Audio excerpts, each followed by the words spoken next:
부동산 시장은 마치 시속 100km 도로에서 160km를 밟고 있는 차량 같았습니다. 속도계 바늘은 붉은색 영역을 뚫고 있었고 언제 브레이크가 고장나 폭주할지 모르는 상황이었습니다. 627 대책이 발표되기 직전 성동구의 주간 상승률은 무려 1.11%를 기록했습니다. 이 숫자는 단순히 주간 지표일 뿐이지만 복리로 환산하면 연간 77%라는 충격적 수치가 됩니다. 불과 1년 만에 지수 기준으로 2배 가까이 상승할 수 있는 흐름이었고 실제 가격 체감은 23배 상승의 공포와 탐욕을 동시에 안겼습니다.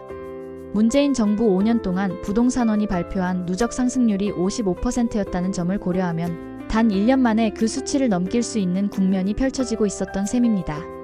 서울 25개 구 전역이 붉게 달아오르며 특히 한강벨트는 불길이 번지듯 상승률 지도가 새빨갛게 물들었습니다. 이런 상황에서 규제가 필요하다는 목소리가 힘을 얻은 것은 어쩌면 당연했습니다. 627 대출 규제는 바로 이 과열의 절정에서 등장했습니다. 정권의 첫 규제는 보통 충격과 공포를 주는 데 목적이 있습니다. 이번 조치도 그랬습니다. 언론과 유튜브가 일제히 하락 전환 가능성을 부각하며 심리에 제동을 걸었습니다. 결과는 어땠을까요? 급한 불은 껐습니다. 매수세가 피크를 치다가 곧바로 급락했고 거래량도 반토막 이상 줄었습니다. 6월 거래량이 1만 2천 건에 달했는데 7월 들어 4천 건 초반으로 쪼그라든 것입니다. 수치만 보면 충격적인 급감입니다. 그러나 조금 더 깊이 들여다보면 다른 결론이 나옵니다. 최근 5년간 서울 아파트 월 평균 거래량은 3,800건에 불과했으니 4,000건 초반은 오히려 평균 수준입니다. 이 말은 곧 시장이 과열의 과잉을 일부 시켰을 뿐 급락 신호는 아니었다는 뜻입니다. 매수 심리 지표 역시 비슷한 모습을 보였습니다.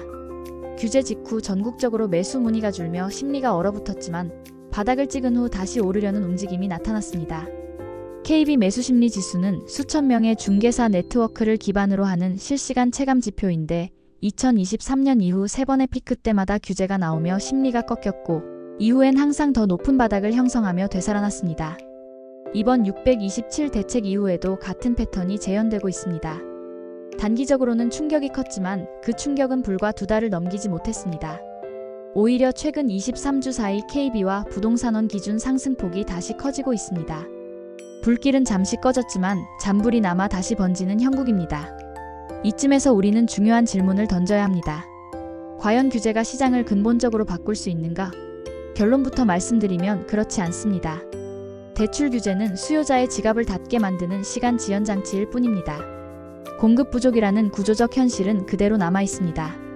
임대차 3법 이후 전세 물량이 줄어든 상황에서 신규 입주 물량까지 부족하다면 매수세를 누른다고 해서 전세 수요가 사라지지 않습니다. 전세가가 받쳐주면 매매가의 하방은 쉽게 무너지지 않습니다. 서울은 특히 직주 근접과 학군이라는 이동 불가능한 가치가 시장을 지탱합니다. 따라서 규제는 시장의 속도를 늦출 수는 있어도 방향 자체를 꺾지는 못합니다. 이 사실을 간파한 투자자들은 이미 움직이고 있습니다. 단기 조정 때 흔들린 호가를 잡아내는 이들이 있고 반대로 하락을 기다리며 기회를 흘려보내는 이들도 있습니다. 누가 최종적으로 웃게 될까요? MIT와 하버드대의 도시경제학 연구에 따르면 공급 제약이 강한 도시는 외부 충격 이후 가격이 더 큰 폭으로 반등하는 경향이 있습니다. 서울은 세계적으로 가장 대표적인 고제약 도시입니다. 산지녹지 규제, 층수 제한, 정비사업 지연이 중첩돼 공급 반응이 극도로 느립니다. 이 조건에서는 하락을 기대하기보다 조정 후 복원이 더 자연스러운 시나리오가 됩니다. 결국 627 대책은 시장에 이제 조심해라라는 신호를 줬을 뿐 이제 떨어진다라는 선언이 되지는 못했습니다. 투자자와 실수요자가 지금 직면한 현실은 하락을 기다릴수록 내 집 마련의 문턱은 더 높아진다는 사실입니다. 이것이 바로 후킹의 지점입니다. 여러분은 지금 폭등과 규제 그리고 다시 반등의 반복 속에서 어떤 선택을 하고 계신가요? 서울 전세 시장의 최근 움직임을 보면 공급의 법칙이 얼마나 냉정한지를 다시금 확인할 수 있습니다. 매매 규제가 강해지면 사람들은 집을 사지 않고 전세로 몰립니다. 수요가 늘어나는데 공급은 늘지 않으니 가격은 오를 수밖에 없습니다. 임대차 3법 시행으로 전세 계약은 4년이 보장되며 시장에 나오는 전세 매물이 절반 수준으로 줄었습니다. 이렇게 유통되는 매물이 줄어드니 자연스럽게 전세 가격이 치솟습니다. 서초구의 사례는 좋은 반증입니다. 최근 서초구 전세 가격만 유일하게 파란색, 즉 하락을 보였는데 이유는 단순했습니다. 메이플자이를 비롯해 수천 세대 규모의 신규 입주 물량이 공급되었기 때문입니다. 공급이 들어오자 가격이 조정된 것이죠. 이처럼 전세 시장은 매매보다도 더 정직하게 수급에 반응합니다. 공급이 늘면 내려가고 줄면 올라갑니다. 문제는 앞으로 서울의 신규 입주 물량이 계속 줄어든다는 사실입니다. 실제로 2026년부터 2028년 사이 서울의 연평균 신규 입주 물량은 1만 호 이하로 추락할 전망입니다. 통계 작성 이래 최저치입니다. 서울이 정상적인 균형을 유지하려면 매년 최소 5만 호는 공급되어야 합니다. 하지만 확정된 물량은 그 5분의 1 수준입니다. 2018만 2019년에 연간 5만 호 이상 공급되었을 때 서울 아파트 가격이 하락 반전한 사례를 기억하실 겁니다. 올해는 3만 5천 호 수준임에도 가격이 올랐습니다. 내년부터 1만 호 수준으로 줄어든다면 가격 상승 압력은 과거와 비교할 수 없을 정도로 커질 것입니다. 정부가 왜 대출 규제라는 단기 처방부터 꺼냈는지 이해되는 대목입니다. 공급 대책은 시간이 걸리기 때문에 즉시 효과를 내기 어렵습니다. 하지만 문제는 분명합니다. 대출이나 세금 규제 같은 수요 억제책은 언제나 한계가 있다는 점입니다. 노무현 정부와 문재인 정부 시절에도 수십 차례 규제가 쏟아졌지만 장기적으로 집값은 오히려 더 크게 뛰었습니다. 이유는 간단합니다. 수요는 억누르면 다른 곳으로 이동할 뿐 완전히 사라지지 않기 때문입니다. 매매를 막으면 전세로, 전세를 막으면 월세로 옮겨갑니다. 수요가 순차적으로 밀려가며 전반적인 주거 비용을 끌어올립니다. 결국 임차인의 고통이 커지고 이는 정치적 부담으로 돌아옵니다. 실제로 과거 세 차례 정권이 부동산 정책 실패로 정권 교체를 경험했습니다. 그렇다면 이번 정부는 어떤 길을 걸을까요? 현재로선 두 가지 트랙이 예상됩니다. 첫째, 공급 대책입니다. 정부는 이미 3기 신도시와 공공주도 재개발 재건축을 활성화하겠다는 의지를 보이고 있습니다. 하지만 단기적으로 효과가 크지 않습니다. 착공에서 입주까지 최소 34년이 걸리기 때문입니다. 유휴부지 활용 방안도 발표되었지만 몇백 세대 규모라 서울 전체 시장을 안정시키기엔 턱없이 부족합니다. 둘째, 추가 규제입니다. 세금이나 대출 규제 강화가 대표적입니다. 이미 시장에서는 대출 한도를 6억에서 3억으로 낮출 수 있다는 말까지 돌고 있습니다. 다만 지나치게 강경한 규제는 정치적 부담이 크므로 아마 은행 압박을 통한 대출 분위기 위축이나 공정시장, 가액 비율 조정 같은 우회적 조치가 먼저 나올 가능성이 높습니다. 결국 시장은 앞으로도 공급 대책과 수요 억제책이 병행되는 이중 압력을 받을 것입니다. 하지만 중요한 점은 수요 억제책은 단기 충격에 그치고 공급 대책은 시간이 너무 오래 걸린다는 현실입니다. 이 딜레마 속에서 시장은 구조적 불균형을 피할 수 없습니다. 수급의 절벽이 예정된 이상 단기 규제로 불을 끄는 동안에도 불씨는 점점 커지고 있습니다. 여기서 긴장이 생깁니다. 시장은 겉으론 잠잠해 보이지만 안으로는 압력이 차오르고 있습니다. 거래량은 평균선 위에서 강보합을 지탱하고 있고 전세가 상승은 매매가의 하방을 막고 있습니다. 이제 남은 변수는 금리입니다. 정부가 대출 규제로 시장을 붙잡아 두는 사이 금리 인하가 현실화된다면 어떻게 될까요? 이 질문은 곧 다음 파트에서 다룰 전환점, 즉 아파트 슈퍼사이클 논의로 연결됩니다. 시장의 전환점은 언제나 의외의 순간에 찾아옵니다. 지금 부동산 시장에서도 그 전환의 징후가 보이기 시작했습니다. 핵심 변수는 금리입니다. 현재 한국의 기준금리는 2.5%입니다. 수치만 보면 과거보다 낮다고 느낄 수 있습니다. 하지만 맥락을 보아야 합니다.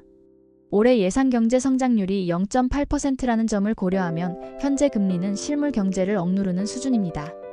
미국을 제외한 대부분의 주요국은 이미 금리를 내리기 시작했습니다. 한국만 유독 버티고 있는 이유는 뻔합니다. 부동산 과열 우려와 가계부채 부담 때문입니다. 하지만 역설적으로 바로 그 지점에서 전환 가능성이 열립니다. 정부는 한국은행의 금리 인하를 강하게 압박하고 있습니다. 경기 회복과 서민 경제 부담 완화를 위해서입니다. 한국은행은 난색을 표했습니다. 금리를 내리면 부동산이 다시 폭등할 수 있다. 그래서 한국은행은 금융위원회에 메시지를 던졌습니다. 우리가 금리를 내리려면 당신들이 대신 시장을 붙잡아 달라. 627 대출 규제는 바로 이 맥락에서 탄생했습니다. 금융위원회가 대출 규제로 화답했으니 한국은행도 머지않아 금리를 내릴 명분을 갖게 된 셈입니다. 따라서 하반기에는 최소 12차례 기준금리 인하가 단행될 가능성이 높습니다. 그리고 내년에도 금리 인하 기조는 이어질 전망입니다. 만약 금리 인하가 현실화되면 무슨 일이 벌어질까요? 지금껏 억눌려 있던 매수, 대기 수요가 다시 움직이기 시작할 것입니다.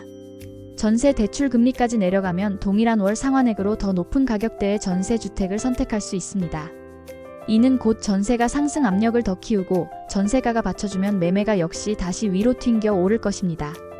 이 지점에서 공급 절벽 문제가 다시 부각됩니다. 앞서 언급했듯 2026년부터 2028년까지 서울 아파트 입주는 연평균 1만 호 이하로 추락합니다. 이는 서울 역사상 가장 낮은 수준입니다. 1980년대 중반 이후 처음으로 맞이하는 절망적 공급 부족입니다. 수요는 줄지 않는데 공급은 기록적으로 줄어든다면 결과는 자명합니다. 금리 인하와 공급 절벽이라는 두 개의 불씨가 만나 폭발력을 키우는 겁니다. 이것이 바로 전문가들이 말하는 아파트 슈퍼사이클의 전조입니다. 슈퍼사이클의 메커니즘은 단순합니다. 첫 단계에서 강남처럼 상징적이고 고소득층이 몰린 지역이 먼저 오릅니다. 이미 강남은 반등 신호를 보여주고 있습니다. 두 번째 단계에서는 준핵심 지역이 따라갑니다. 성동, 동대문, 노원 등 B시급 지역이 대표적입니다. 마지막 단계에서는 수도권 주요 거점, 예컨대 과천, 분당, 하남, 수지 같은 위성도시가 합류합니다. 상승은 점차 확산되며 전방위로 퍼집니다. 여기서 중요한 건 상승의 속도와 폭을 미리 예측하기 어렵다는 점입니다. 다만 한 가지는 분명합니다. 시장은 강보합 이상으로 전환한다는 사실입니다. 이 과정에서 정부는 어떤 카드를 꺼낼까요? 공급은 시간이 걸리니 당장은 불가능합니다.